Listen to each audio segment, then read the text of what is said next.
Muy buenas noches, bienvenidos a Con Otra Mirada. En este verano que más o menos ahora termina, que ha sido probablemente más largo y desde luego más cálido que otros veranos precedentes, hemos pasado lo nuestro. El ascenso de temperaturas ha sido notable y completamente anormal. Por supuesto, los medios de comunicación al uso lo explican como consecuencia, como no, del cambio climático, algo que también habría incidido sobre la extensión de los incendios. Tal explicación no encaja siquiera con las más pesimistas previsiones del oficialismo climático militante, por lo que esta situación les ha caído como un verdadero regalo. Sin embargo, tanto los incendios como las desusadamente prolongadas olas de calor tienen una explicación más plausible. Y esta noche nos lo va a contar quién sino Pipa en Ristre, don Àlex Lahaim.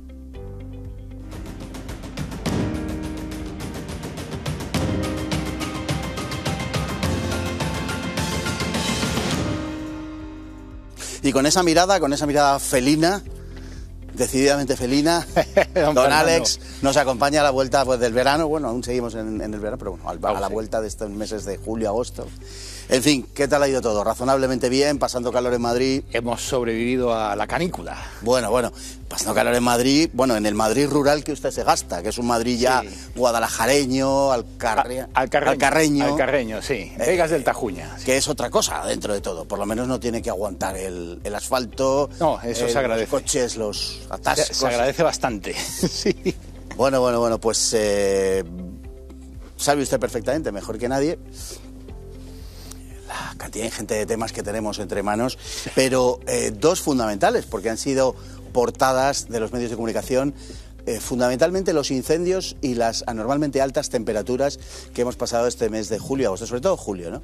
Y vamos a tratar de explicar por qué estos incendios, que era algo que estaba también casi previsto que sucediera, han sido lo que han sido en este verano. Han sido incendios que han propiciado que se queme una superficie mayor, aunque ha habido menos incendios. Bueno, es un poco embrollado. Vamos a ver si le parece un vídeo que hemos hecho a continuación y lo comentamos. De acuerdo. ¿Vamos? El verano de este año 2022 ha sido uno de los más prolijos en incendios de los últimos años. Si bien hay que señalar que el número de grandes fuegos ha disminuido en relación a los que se producían hace 40 años, el tamaño medio de estos aumenta y con él su virulencia, con lo que la superficie afectada sí ha crecido considerablemente. ¿Cuál es la razón? De acuerdo a los medios de comunicación, el cambio climático en forma de calentamiento global sería el gran culpable. El verano más cálido de los últimos decenios habría propiciado la cifra récord de superficie quemada. Pero la verdad es que la meteorología no explica el origen de los incendios, que no están causados por las altas temperaturas, tal y como se sugiere desde los medios de comunicación. Ciertamente, la sequedad y lo extremo del calor favorecen su extensión, pero en modo alguno la justifican. Tampoco lo es la desertificación, como con frecuencia se insinúa, por cuanto España es el segundo país del mundo en crecimiento de la masa forestal. Lo cierto es que el origen del 20% de los incendios nunca es esclarecido. Del resto, una gran mayoría es antropogénico, mientras que un porcentaje pequeño tiene por causa la propia naturaleza, básicamente los rayos. El origen humano no significa necesariamente que sean intencionados, puesto que muchos están causados por negligencias. Entre ellos se lleva la palma, seguramente, la de la empresa de reforestación Land Life, responsable de 2 incendios, uno en junio y otro en julio. Dicha empresa, de nacionalidad holandesa, actúa a través de una subcontrata que reforesta en verano con el riesgo subsecuente. La denuncia de los afectados por los fuegos apuntan a la necesidad de invertir en la limpieza de montes, algo que las políticas verdes ignoran. Las empresas contratadas se limitan a plantar una masa de árboles transportados desde otras latitudes que no contribuyen en absoluto a mejorar la situación ni a absorber una mayor cantidad de CO2. El abandono de las regiones rurales es otro motivo que explica la extensión de los incendios. Si seguimos manteniendo las políticas de abandono del campo y del monte sin poner coto al envejecimiento de la población en las zonas rurales y sin fomentar las actividades propias de las zonas rurales, todo lo cual forma parte de los objetivos de la Agenda 2030, la devastación causada por los incendios no hará más que aumentar con el tiempo. Don Àlex, vamos a empezar en estas cosas en las que hay que hacer pedagogía. Perdónenme ustedes la pedantería, pero en fin, hay que empezar... Sí, lo digo porque mucha gente sabe mucho de incendios, de clima, de tal, pero hay mucha gente que nos ve que a lo mejor esto no es el tema que les atrae para ver este programa, claro, y se queda un poco pues, de aquella manera cuando hablamos de estas cosas, ¿no? Pero el que sea verano no significa que tenga que haber incendios. Es decir, el calor no provoca los incendios, nos pueden ustedes creer, no es el calor lo que provoca los incendios, lo favorecen su extensión, etcétera, pero no porque haga calor se producen incendios. Bueno, un ejemplo muy claro sobre esto que usted comenta, don Fernando, es que si ahora en estas épocas de barbacoa uno intenta encender con líquido, con lo que sea, la barbacoa y no hay carbón o no hay leña, no se enciende. No se enciende. Se lo garantizo. Puedes poner ahí unos papeles, se queman los papeles, pero no hay brasa, no hay incendio. Bueno, esto es lo mismo. Y yo creo que esto es análogo a lo que usted ha dicho de que no hace falta que sea verano. Pues efectivamente habría que echar la vista atrás en la hemeroteca, en los telediarios y tal, de todos los veranos anteriores de nuestro país. En todos los veranos hay incendios. Como en todos los años hay gripe estacional, salvo el 2021. Y hay que ver las portadas de los periódicos. Urgencias colapsadas por la gripe, no sé qué. Es que la gente no se acuerda, pero... O sea, todos los años en invierno es el tema de las bajas multitudinarias laborales. Y la gripe, salvo estos 2 últimos años, ¿no? Que ha desaparecido. Bueno, pues los incendios, lo mismo. ¿Misteriosamente?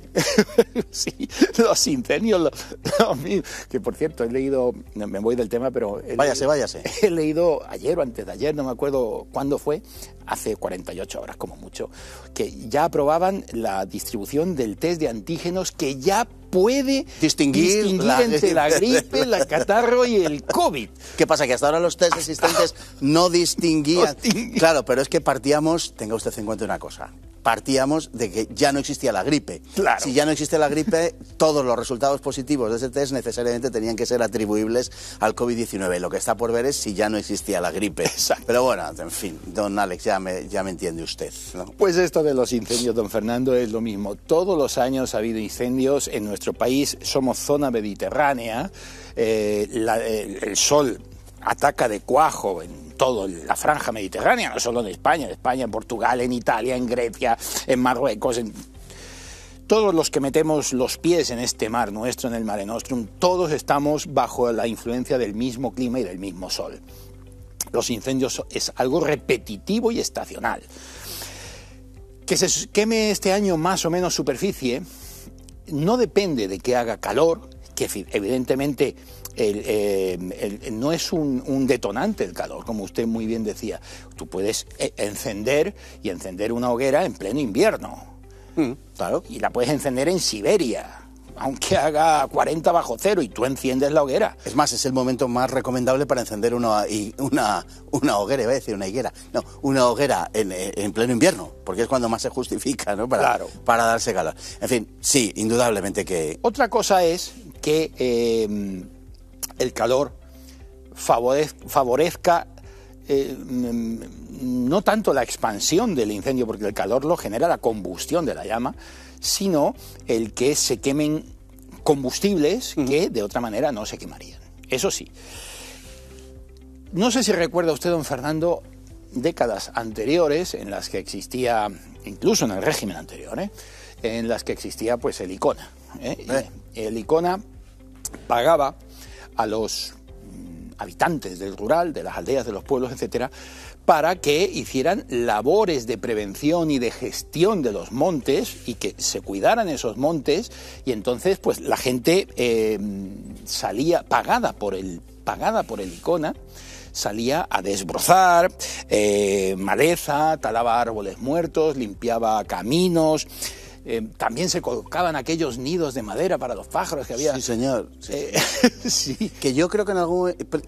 que llevaban el sello de ICONA. Lo ponía. Y yo creo recordar que fue la primera vez que supe del ICONA. Y tal, por un nido de eso. Había, como usted dice en el régimen anterior, había una verdadera preocupación por la repoblación forestal, y de hecho, incluso antes del régimen anterior, bueno, las políticas de modernización de comienzos de siglo, del regeneracionismo, que luego recogió además José Antonio Primo de Rivera en el programa de la Falange, que luego se aplicó en ese aspecto durante el franquismo, eran de una auténtica preocupación por la repoblación forestal, y es verdad que se implicaba a la gente en esa repoblación. Hoy, dígame si es así o no, a lo que parece que asistimos es a un abandono. No tanto a un abandono del campo por las políticas verdes. No, pues usted de su opinión con absoluta libertad. Hay abandono, sí, hay abandono, pero bueno, le tengo que matizar que no todo era un camino de rosas en las anteriores políticas forestales. Por descontado. Pero sí es cierto que la gente pastoreaba sus rebaños y mantenía limpios los bosques y se creaban, en fin, todas esas poblaciones de montaña favorecían que se crearan parques naturales, etcétera, etcétera. Sí, había fuegos también. Sí, claro, en veranos había fuego, pero esos fuegos se apagaban enseguida, porque la gente tenía los montes limpios como una patena, es decir, sin combustible que pudiera arder. Entonces, se podía prender una chispa, un rayo, lo que fuera, y enseguida lo apagaban los propios habitantes de las aldeas. No hacía falta llamar casi a nadie. Sí, sí. ¿Qué ocurre hoy? Que sí, hay un abandono, claro que hay un abandono, pero es un abandono provocado. Hablan de desidia, ¿no? No de los gobernantes, de las administraciones. Yo digo que es de miedo a lo políticamente incorrecto, porque todos los políticos y todas las administraciones, y más en un país como el nuestro que está descentralizada la gestión de los montes y que son 17 reinos de taifas que no tienen medios suficientes cada uno de ellos para atajar incendios de grandes dimensiones. Miedo a los ecologistas. Los ecologistas no se sabe cómo ni por qué. Gente que alguno tendrá estudios, pero no es necesario ser catedrático, ni ecólogo, ni biólogo, ni nada para ser ecologista. Un ecologista es un activista que lucha por unos ideales políticos para poder cobrar del erario público y ya está. Bueno, no se sabe cómo ni por qué. Esta gente se ha ido infiltrando de tal manera en el espectro político que el político tiene miedo de ir contra sus opiniones. Pero esta gente está imponiendo, digamos, ese abandono del bosque, del monte. Exactamente, porque resulta que, mire, yo tengo datos y conocidos, pastores, a los que les han puesto unas multas tremendas por coger hierbas para forraje de sus cabras y ovejas del arcén de una carretera. O sea, tú no puedes tocar nada, un árbol caído, una rama, limpiar los ojos de los puentes, desbrozar el monte, limpiarlo de combustible, aligerarlo, adhesarlo, tú no puedes tocar nada.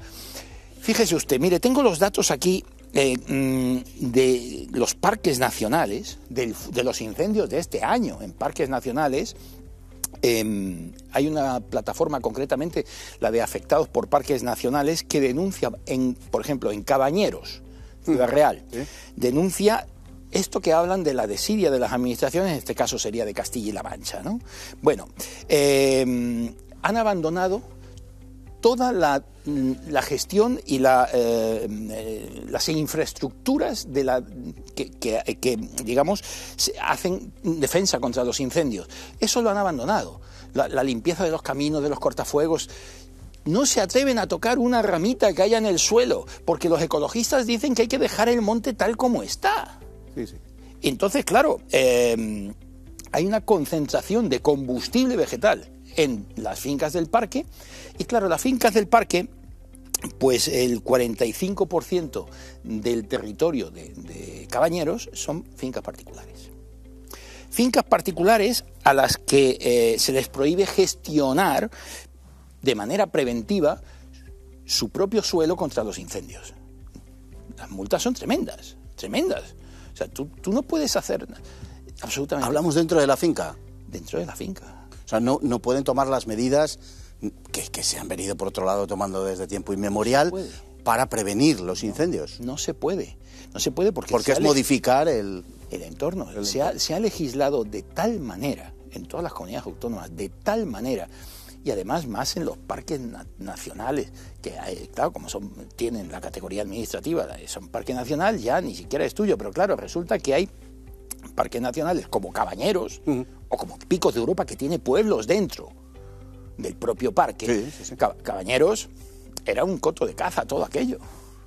¿Sabe usted que se prohibió la caza el año pasado? El año pasado. O al anterior, no me acuerdo. Sí, la caza... Hace meses, lo comentamos aquí. Lo comentamos aquí. Sí. Bueno, esa es otra de las causas por las que los incendios también proliferan más. No es que salga el presidente del gobierno con las manos, como hace así, con las manos, las palmas hacia arriba. Yo cuando le veo con las palmas hacia arriba digo, la gente no se dará cuenta de la mentira. Y dice, no, cuando murieron 1 o 2 bomberos en un incendio este verano, no me acuerdo en qué pueblo fue, 1 murió por lo menos, el cambio climático mata, sale diciendo con las manos así, como el Papa. Pero bueno, increíble. Bueno, pues los parques nacionales tienen fincas. Cabañeros era un antiguo coto de caza. Es un parque que, curiosamente, no sé si recuerda usted, don Fernando, en los 80 creo que fue, ahí se quería instalar un polígono de tiro de defensa. Sí, señor.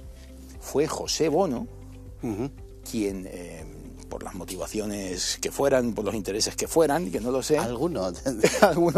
Sí, claro, haciendo la trayectoria. Quien salió como abanderado de la defensa. Sí, lo recuerdo perfectamente. De Cabañeros y tal y cual, y consiguió que el Ministerio de Defensa no hiciera allí el polígono de tiro. Ministerio de Defensa del que luego él fue titular. Exacto. Sí. Donde también hizo sus cosillas. Sus cositas. Sí, no hay. Sí. Lo dejó. Los sospechosos habían. No lo dejó un aspecto sin tocar. Y entonces, luego después se montó, primero fue Parque Natural y luego posteriormente el gobierno le dio la categoría de Parque Nacional, ¿no? Se le considera el Serengeti español. Bueno, pues la sobrepoblación de ungulados, don Fernando, al prohibirse la caza de gestión deportiva, está cantada. La sobrepoblación de ungulados hace que haya un sobrepastoreo, podríamos decir, de toda la masa forestal que deja restos vegetales inertes. Claro. Porque hay mayor carga ganadera de la que la hectárea de terreno puede soportar. Claro, sí. Pero es de cajón, esto lo entienden hasta los niños del colegio, los niños de teta entienden esto. Claro, como lo del CO2, ¿no? Que es vital para la vida de las plantas, todas estas cosas que decimos siempre, ¿no? Bueno, pues a alguien se le ha ocurrido que en un parque nacional no se puede gestionar la población de fauna silvestre, venados, jabalíes, etcétera, etcétera, y por supuesto ni el agua, ni las piedras, ni las ramas, ni nada que tú te puedas encontrar. Hay multas hasta...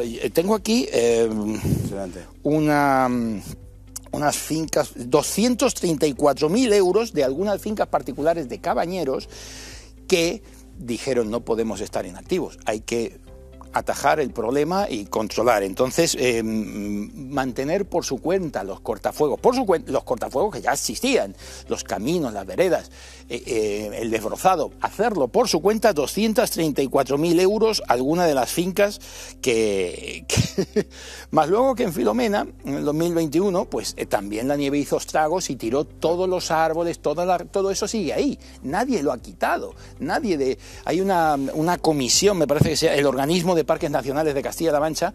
Bueno, pues ese organismo autonómico no ha hecho nada, ahí siguen los árboles de Filomena, las ramas, tal, y no hace falta irse a Cabañeros. Donde yo vivo, que es Monte Salvaje, allí están todos los árboles caídos por la nieve. Como Filomena los dejó. Como las encinas, los chopos, todo caído igual que Filomena lo dejó. Allí no ha pasado nadie. Entonces, claro, eso arde. Eso es combustible que arde. Claro. Entonces, pero Cabañeros no ha sufrido el impacto del fuego de este verano, pero otros parques nacionales sí, como Monfragüe. Sí. Ahí ardió todo. Sí.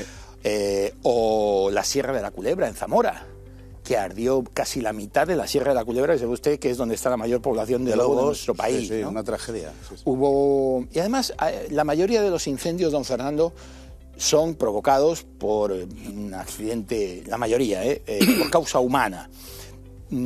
Algún pirómano hay, y luego también hay la ignorancia, la desidia o la negligencia, podríamos decir, de muchos agricultores, que me perdonen ustedes los agricultores, pero cuando hay que... Alguno hay que...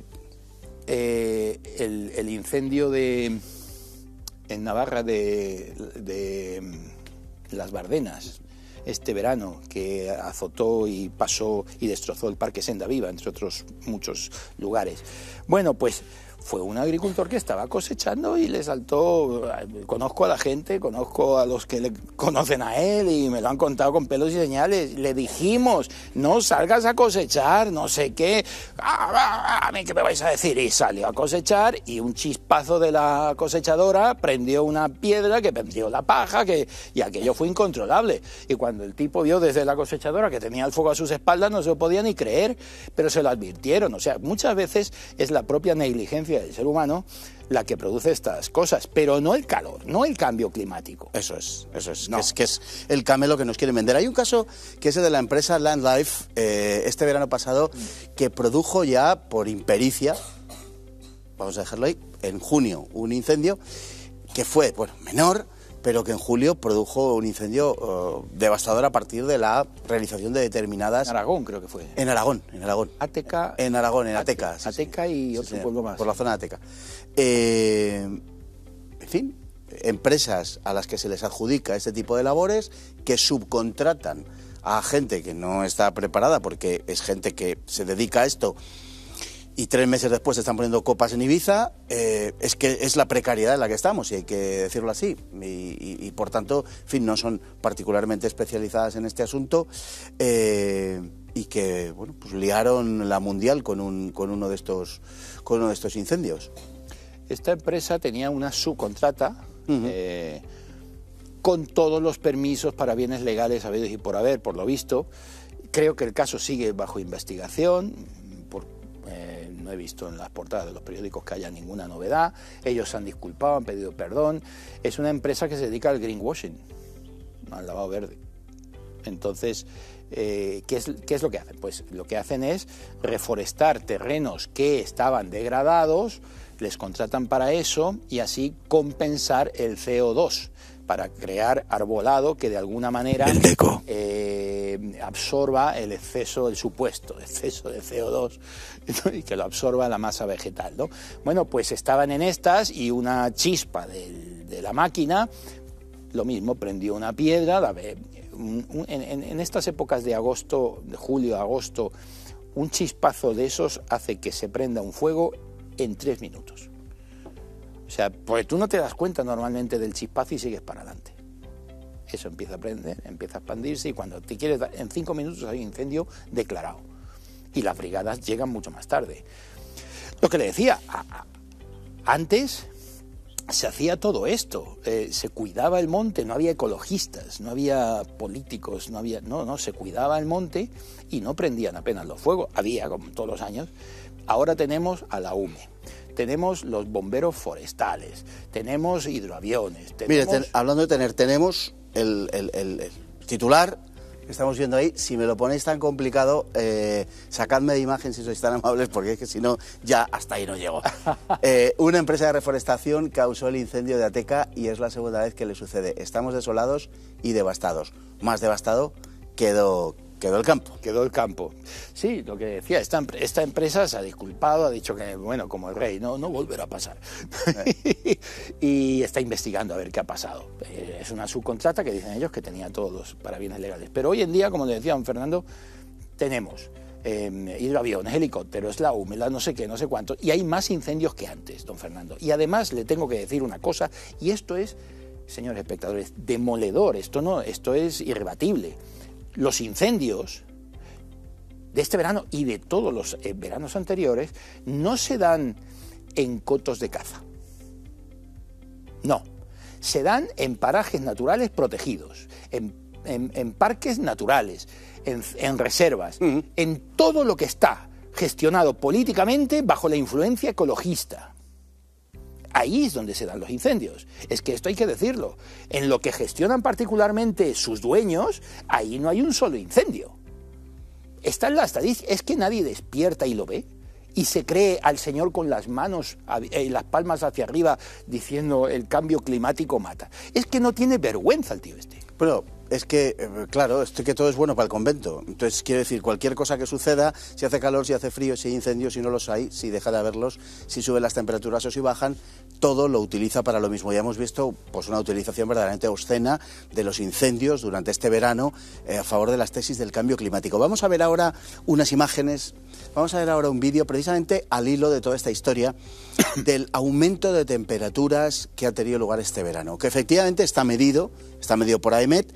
Es real ese cambio de temperaturas, llama la atención incluso por lo brusco del incremento, porque lo normal y dentro del relato del cambio climático estamos hablando de 0 comas siempre, y aquí estamos hablando de temperaturas medias por encima de los 3 grados en cuanto al aumento con respecto a la media esperable.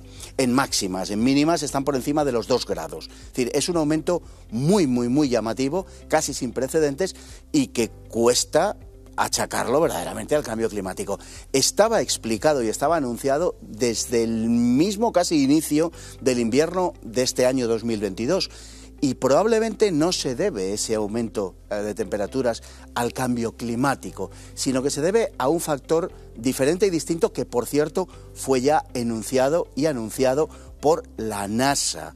No nos inventamos nada, por la NASA. Por favor, no se lo pierdan, y cuando les cuenten todas estas cosas del cambio climático y del calor que ha hecho este verano debido al calentamiento global, que ahora sí que el calentamiento global se puede invocar, ¿no?, en lugar de cambio climático, porque ahora sí que nos encaja, ya veremos en el mes de enero. Bueno, pues cuando les digan esto, tuerzan el gesto, porque probablemente les están engañando. Vamos a verlo. Las temperaturas de este verano en España, tanto en la península como en los archipiélagos, han marcado máximos históricos. El mes de julio ha sido el más cálido de los últimos 60 años. Y no solo eso, las olas de calor han sido más prolongadas y extensas de lo habitual. El mercurio ha ascendido 3,3 grados centígrados sobre su media diaria y las mínimas han estado 2,2 grados centímetros por encima de lo habitual en el mes de julio. Además, con la excepción de Canarias, la sequedad ha sido también muy acusada, constituyendo dicho mes el tercero más seco de los que llevamos de siglo. Ni qué decir tiene que esta excepcionalidad ha sido atribuida al cambio climático. El aumento de las temperaturas ha servido para reafirmar la idea del calentamiento global, preferida en los últimos tiempos en favor de la más ambigua de cambio climático. Todo ello convenientemente jaleado por los medios, que han decidido ignorar otras explicaciones. Sin embargo, desde principio de año se venía anunciando la posibilidad de que en efecto este verano fuese particularmente cálido, y no se trataba de una previsión fundada en la probabilidad de que el calentamiento global desatase sus furias sobre nosotros, sino de algo bien diferente. El 15 de enero en el Pacífico Sur el volcán Unga Tonga Unga Hapai había estallado con inusitada potencia, hasta el punto de que ha sido considerada como una de las erupciones más explosivas de los últimos siglos. El calor y las cenizas ardientes se convirtieron en la mayor causa de ondas de gravedad de todo el planeta. La increíble fuerza sin precedentes con que escupió una columna de vapor de agua hizo que ésta alcanzara la estratosfera, aumentando un 10% la cantidad de agua presente en esa capa de la atmósfera. Se calcula que podría permanecer allí durante varios años. Dado que el vapor de agua es uno de los elementos más determinantes en la conformación del clima, la NASA ya había advertido de su influencia sobre las temperaturas durante este verano, algo que en efecto se ha verificado. Por supuesto, resulta difícil establecer si el estallido del volcán del Pacífico Sur ha sido el causante en su integridad del aumento de temperaturas que hemos sufrido, pero resulta significativo que la narrativa oficial haya decidido ignorar un hecho de este relieve. Bueno, no interesa mucho hablar de este hecho, que ya anunció la NASA, repito, a comienzos de año, el 15 de enero se produjo la erupción y las primeras noticias son del 18 o una cosa así, de 3 días después. No interesa mucho entre otras cosas por una razón, porque lo que ha hecho este volcán es incrementar en un 10% la presencia de vapor de agua en la estratosfera. Y esto vendría a llamar la atención poderosamente hacia el hecho de que el vapor de agua, no algunas de las cosas que dicen y nos cuentan, es verdaderamente lo que esencialmente determina esa subida de las temperaturas o esa oscilación en cualquier caso de las temperaturas para bien o para mal. Por cierto, y lo digo para que no se me olvide, y por lo que pueda suceder y pueda venir, que nos están anunciando que esa permanencia del vapor de agua en la estratosfera a resultas de la erupción de este volcán de Tonga puede permanecer allí en torno a 4 o 5 años. Es decir, que es esperable que el clima en general efectivamente se caliente durante estos años lo que no significa que haya un cambio climático de origen antropogénico, que no, que lo que ha pasado este verano, todo parece apuntar, desde el punto de vista de la racionalidad, todo parece apuntar al volcán de Tonga y no a ninguna otra cosa. Entre otras cosas por el incremento tan enorme de la temperatura. Es determinante lo que acaba de apuntar usted, don Fernando.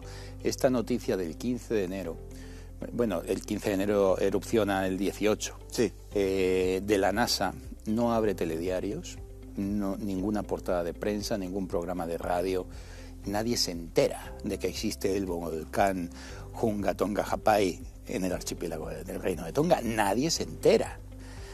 Y es la explosión más catastrófica a nivel volcánico que ha tenido el planeta Tierra en los últimos años desde el Pinatubo en el 91. Hablan de cientos de veces la explosión de Hiroshima, la bomba de Hiroshima, unos 18 megatones. Claro, ¿por qué no se publica esto? Bien, pues porque no interesa. Efectivamente hay 5 gases de efecto invernadero, CO2, dióxido nitroso, metano, fluorocarbonos y vapor de agua, que es el de mayor poder calorífico con diferencia. Con diferencia. Ese es el que ocupa dentro de la atmósfera el porcentaje más abrumador, porque los otros 4 ocupan un 1 y pico %. Que, por cierto, de ese CO2 que te venden, ¿no?, el 97% es natural y el 3% es generado por el ser humano. O sea, el 97% natural, ese parece ser que no influye en el calor, ¿no? Pero el 3% minúsculo de antropogénico, ese sí, ese es culpable de todo. Y la gente traga. Los pobres ciudadanos tragan. Bueno, el vapor de agua, efectivamente, la columna de humo, la fumarola de este volcán submarino, llegó a 50 kilómetros, llegó a la mesosfera. El vapor de agua ha incrementado, como usted muy bien dice, un 10% el agua que ya hay allí. Tengo datos yo aquí de... un momento, de los millones de litros de agua, no sé si lo tengo en algún sitio aquí, millones y millones de litros de agua, ya lo encontraré, 58 kilómetros, en 30 minutos llegó a la mesosfera. Claro, ¿qué ocurre? Pues que este volcán tiene una caldera de unos 6 kilómetros, que ya había erupcionado unos años antes y había levantado la isla que tenía encima, sí, y ahora la ha aniquilado completamente. Este volcán está en la conjunción exacta para que se produjera este hecho, es decir, a 150 metros, la erupción puede calentar el agua, tiene 150 metros para arriba de océano, y ese agua sale en forma de vapor.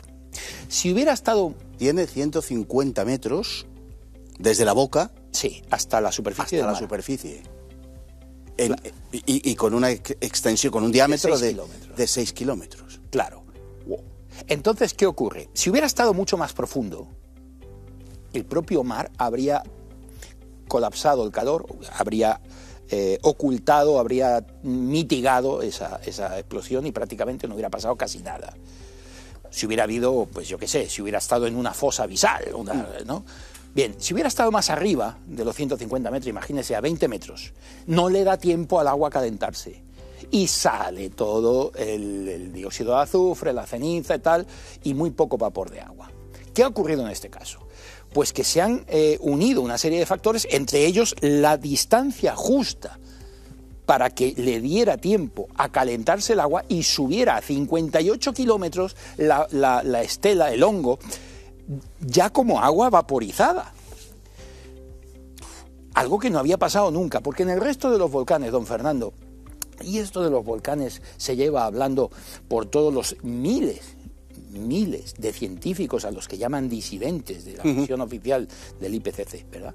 Bueno, se lleva hablando no solamente del eje de la Tierra, del Sol, de la distancia del planeta al Sol, de la elipse y de los rayos cósmicos, ¿no?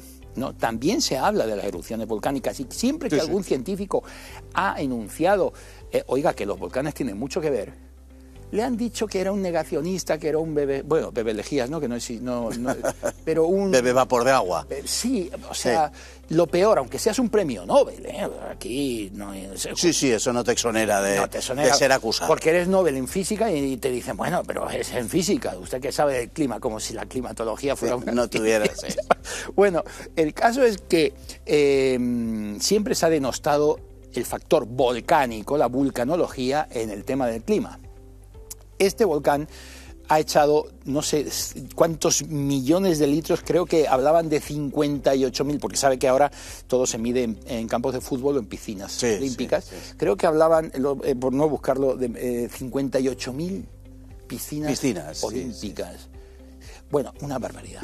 Ese vapor de agua va a estar en la atmósfera durante 5 años. ¿Qué ocurre? Que no hay dióxido de azufre, porque es casi todo vapor de agua. Este volcán va a hacer lo contrario, y de hecho la NASA lo avisó así, porque se estaba viendo el agua, estaba viendo cómo subía el agua. Y los científicos de la NASA no están a sueldo del IPCC, te contaban lo que estaba pasando. Este volcán va a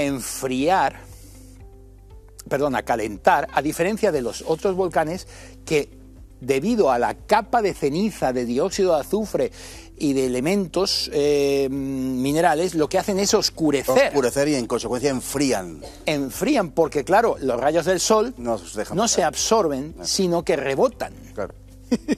Claro. Pero esto lleva pasando, mire, tengo aquí... Pero la buena noticia, don Alex, pregunto, es que, bueno, los próximos veranos serán más cálidos o serán tan cálidos como este o apuntarán en la misma dirección. En cualquier caso, parece que serán más cálidos de la media de los veranos que hemos venido teniendo hasta ahora, puesto que el vapor de agua permanecerá ahí en la atmósfera. Pero la buena noticia es que el invierno también será menos frío. Se supone que será menos frío, sí. ¿No? Se supone que sí, que será menos frío. Pero acuérdese de la doctora Valentina Zarkova. Sí, que anunciaba un enfriamiento. Unos mínimos de Maunder en el Sol y que van a empezar ahora y van a estar latentes durante casi 30 años. No sé qué va a pasar. Efectivamente, en los volcanes, tengo aquí el Toba. ¿Se acuerda usted del Toba? Sí, señor. Bueno, el Toba erupcionó hace 75.000 años al norte de Sumatra y provocó un invierno volcánico de 1 milenio. Sí. De 1 milenio, y provocó una casi extinción del Homo sapiens. Hablan de que quedaron entre 1.000 y 10.000 parejas reproductoras nada más en todo el planeta de Homo sapiens. Ateridas de frío. Ateridas de frío, efectivamente, que fue una explosión pues 1000 veces más potente también que la de Hiroshima, ¿no? Atravesamos por un cuello genético. Esto se sabe porque hay ciencia que estudia la geología, los fósiles, etcétera, y se sabe lo que pasó, ¿no? Ya en tiempos históricos hablan en el año 536 de cómo el hemisferio norte quedó totalmente cubierto por una neblina que atenuó totalmente el brillo y el calor del sol. Durante meses bajaron hasta casi 3 grados los termómetros. Bueno, no existían los termómetros, pero... Sí, la temperatura. Hubo otras erupciones en el 540, en el 47, y esas explosiones inauguraron las décadas más frías de los últimos 2300 años. Estos son datos, en tiempos más recientes. Lo digo para todos estos que señalan a los científicos que apuntan a la vulcanología como factor determinante del clima. El Tambora en Indonesia en el 1816. El año sin verano. El año sin verano. Da gusto estar con usted, don Fernando, una mente tan cultivada con tan buena memoria. El año sin verano porque además se juntaron en una villa a orillas del lago Ginebra una serie de escritores románticos, que entonces estaba, en fin, en boga aquel movimiento, entre los que estaban pues algunos de los más significados representantes, como digo, de la literatura europea e inglesa de aquella época, y es cuando se crean los, como no podían salir del frío que hacía, la verdad es que Suiza se presta a lo del frío, pero repito que era pleno mes de julio, y los pobres iban con abrigo y tal igual, entonces no salían de la villa y se contaban historias pues de lo que luego se ha conocido como gótico, que en realidad el gótico es bien luminoso y brillante, es lo contrario de cómo nos ha llegado, pero en fin, lo que hoy entendemos por gótico en el sentido de oscurantista y tenebroso y todo esto.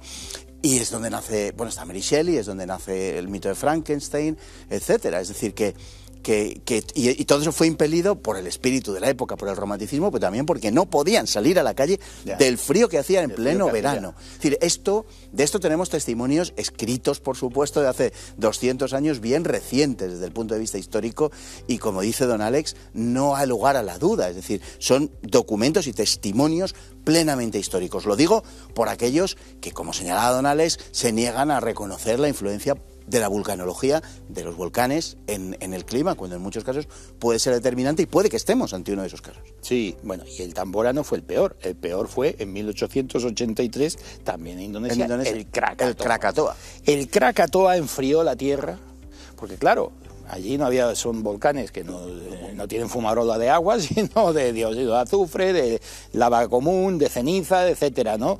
Y eso pues oscureció la Tierra y dio lugar al frío histórico de la que conocemos como pequeña edad de hielo. El Krakatoa es el referente en estos temas. Todos estos volcanes han enfriado la Tierra y debería de haber pasado lo mismo con el Hunga Tonga Hapai, pero esa distancia submarina de 150 metros ha hecho lo que nunca había hecho un volcán. No soltar apenas dióxido de azufre, sino soltar vapor de agua a 53 kilómetros de altura. El estallido sónico recorrió el planeta varias veces en muy poco tiempo. El tsunami que provocó fue desastroso. El tsunami llegó hasta Australia, o sea, fue una cosa brutal. En Perú murió una persona que estaba nadando en Perú debido al tsunami. Bueno, al otro lado del Océano Pacífico, al otro lado, para el que ande flojillo en geografía. Sí, en el Perú. Bueno, y esto, don Fernando, lo avisa la NASA el 18 de enero. Nadie lo publica porque no les interesa, no es acorde al relato. El vapor de agua no lo pueden controlar porque el vapor de agua no lo genera el hombre, no es antropogénico y no les interesa, no está en su agenda y nadie lo publica. Pero aquí que hacen un estudio, el estudio lo tengo por aquí, es reciente, está publicado por pares. Advancing Earth and Space Science realiza este estudio que se titula La hidratación de la estratosfera por el Hunga Tonga Hapai.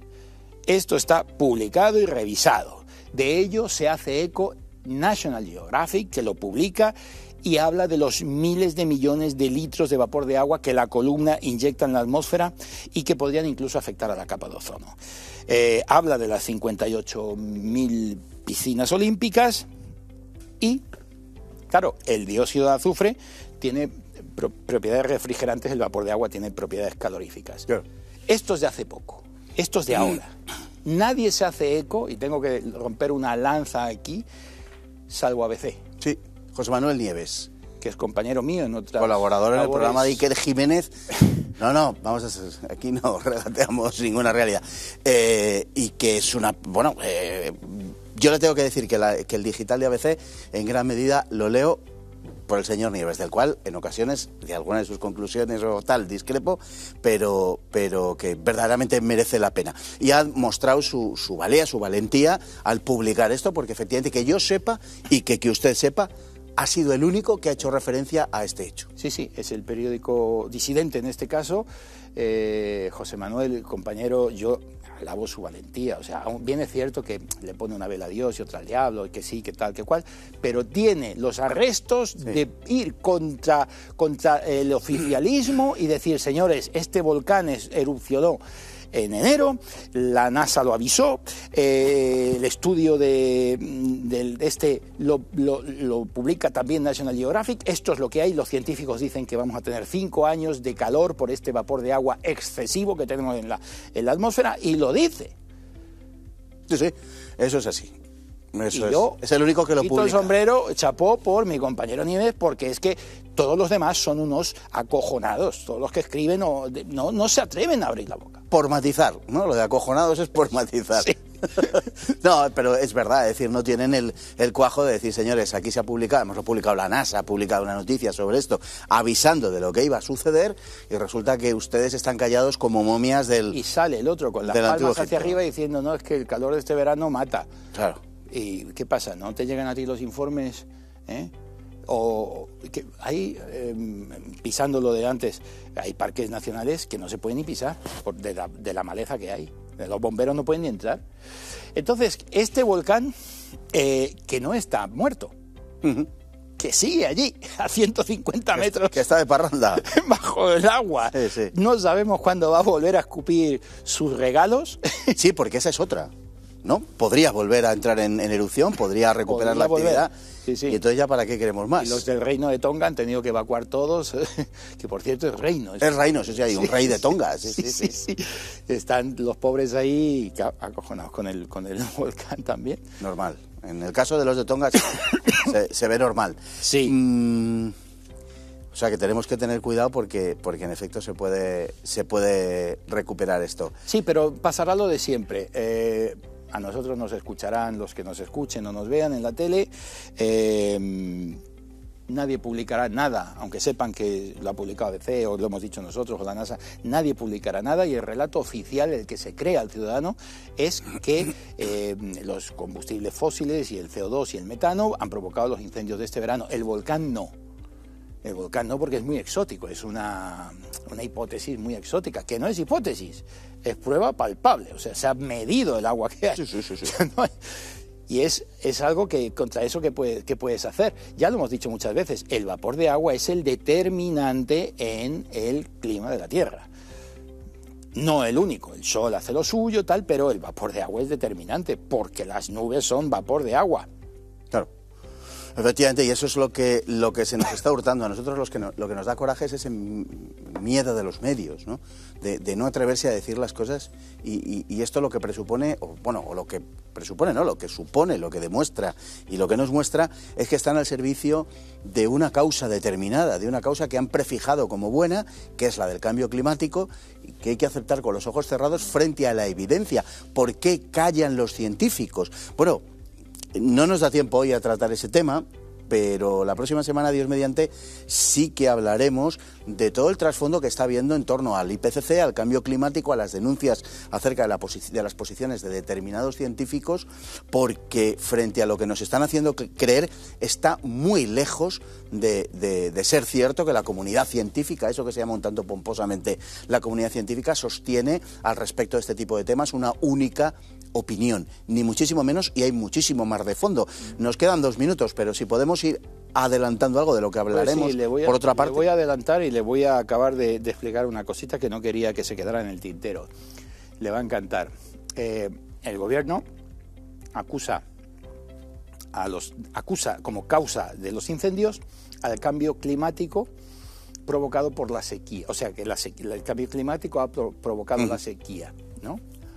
Bueno, eso es lo que decía antes. Ahora, este verano, a finales de verano, sale el gobierno y dice, no, la sequía es culpa de los agricultores de regadío. Y son los culpables de los incendios. Han cambiado la versión en último momento. Concretamente, otro señor que se llama Hugo Morán, que es secretario de Estado, es el que acusaba a todos los agricultores de regadío de ser los culpables de los incendios. Esto por un lado. Por otro lado, usted efectivamente habla de cambio climático y de calentamiento global. Y yo pregunto, ¿y no hay enfriamiento global? Pues si hay cambio climático, para cubrirse las espaldas, por si acaso vamos al frío, que también hablen del enfriamiento global. ¿Por qué no hay enfriamiento global? Solamente se habla de calentamiento global. Deberían de empezar a hablar ya de enfriamiento global, a ver qué tal le suena a la gente, que es hacia donde parece que vamos. 1.100 científicos que es el avance que usted me pide, don Fernando, este verano. 1.100 científicos, entre ellos premios Nobel abanderados por Ivar Giæver, que es premio Nobel de Física noruego. Han hecho una declaración del clima en la que ponen negro sobre blanco estas verdades de que no hay una emergencia climática y cargan duramente, y de esto podremos desarrollar el próximo programa si usted quiere, don Fernando, contra los modelos climáticos, que son jueguecitos de ordenador en el que tú metes las variables para obtener el resultado que tú quieras. Y que es la base de todo este apocalipticismo climático. Eso y el palo de hockey, que siguen dándole. El del señor Michael Mann. Sí, exactamente. Señor. Y eso, pues que conforma el sustrato sobre el cual nos van a atizar una y otra vez, como venimos diciendo aquí desde hace ya tiempo. Y le avanzo, perdón, don Fernando, como última cosa. Groenlandia ha sido también noticia este verano. Ha crecido el hielo. 500 gigatoneladas de hielo extra. Bueno, es una buena noticia porque nos íbamos a quedar sin cubitos por las restricciones de no se sabe muy bien ya si la guerra, el cambio climático o el herpes o el COVID-19. Ya han salido los verificadores, están cargando contra esto y tal, ya lo hablamos. Así que, bueno, lo dejamos lógicamente para el próximo día, pero para que vean que lo que les vamos a traer va a ser también así, en fin, de actualidad, animado, y nos lo va a contar don Alex Lahaim, que recibe con toda justicia la devolución de su pipa. Muchísimas gracias. A usted. Es un placer y un honor tenerle aquí de nuevo en esta nueva temporada de Con Otra Mirada. Don Alex, muchísimas gracias. Un gusto estar aquí con usted. Y a todos ustedes igualmente, muchísimas gracias por estar ahí. Ayer, que empezamos, que volvimos, hoy, que seguimos y continuamos, y mañana, que Dios mediante, también estaremos con ustedes, y la semana que viene, y la otra, si Dios quiere, y el cambio climático no lo impide. Muy buenas noches.